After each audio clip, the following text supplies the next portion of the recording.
നിങ്ങളുടെ favourite shows ഇനി ഒരിക്കലും മിസ്സാവില്ല. ഇപ്പോൾ C5 കാണും നിങ്ങളുടെ ഫേവറേറ്റ് ഷോസ് തികച്ചും സൗജന്യമായി. ഐശ്വര്യ, അത് പിന്നെ ഹോസ്പിറ്റൽ എന്നൊരു വാക്ക് എനിക്ക് കേൾക്കണ്ട. അതല്ല, നിനക്ക് നല്ല ക്ഷീണം ഉണ്ടല്ലോ, ഒരു ജ്യൂസ് എടുക്കട്ടെ എന്ന് ചോദിക്കാനാ വന്നത്. അതാണോ? ആ.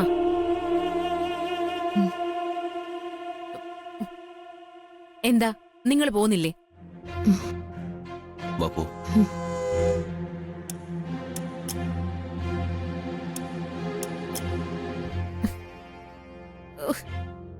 പിന്നെ ഹോസ്പിറ്റലിൽ ഞാനങ്ങ് പോവാൻ നിക്കല്ലേ. എല്ലാ കള്ളിയും പൊളിയാൻ ഞാൻ സമ്മതിച്ചിട്ട് വേണ്ടേ? എന്റെ ദൈവമേ, വേദനയിൽ ശരിക്കും ഒഴുക്കു വീണു. ഞാൻ ഇനി എന്ത് ചെയ്യും ടീച്ചറാ?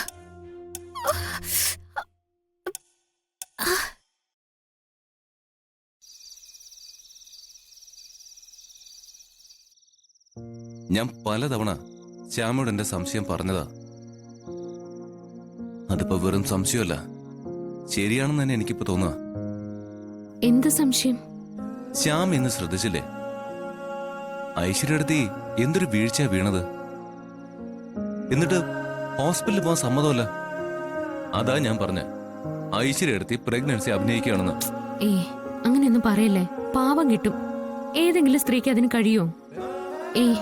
അങ്ങനെ ഒരിക്കലും ആരും ചെയ്യില്ല.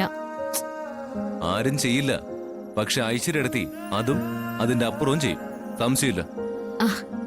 അവർക്ക് കുറച്ച് അസൂയയും ബഹളവും ഒക്കെ ഉള്ളത് ശരിയാ, പക്ഷെ ഒരിക്കലും അങ്ങനെ അഖിൽ സാർ സംശയിക്കുന്ന പോലെ അഭിനയിക്കൊന്നുമില്ല. എന്റെ ശ്യാമേ, തനിക്ക് ശുദ്ധ മനസ്സായതുകൊണ്ട് അങ്ങനെ തോന്നുക. ഇത് സത്യത്തിൽ ഐശ്വര്യടുത്തിന്റെ അഭിനയം തന്നെ. ഒരിക്കലും അല്ല സാർ. പിന്നെ ഇങ്ങനൊരു വീഴ്ച വീണിട്ട് ഹോസ്പിറ്റലിലേക്ക് പോകാൻ ഐശ്വര്യടുത്തി കൂട്ടാക്കത്തെന്താ? അതുകൊണ്ട് പ്രശ്നമൊന്നും ഉണ്ടാവില്ല.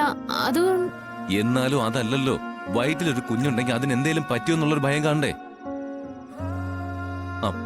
ഈ സ്ഥാനത്ത് താനായിരുന്നെങ്കിൽ ഇപ്പൊ പോയി ചെക്കപ്പ് ചെയ്യില്ലായിരുന്നോ? അത് ശരിയാ, പക്ഷേ ഐശ്വര്യടുത്തി ഹോസ്പിറ്റലിൽ പോയിട്ടില്ലെന്ന് കരുതി അങ്ങനെ നമ്മൾ സംശയിച്ചു പറയാൻ പാടില്ല.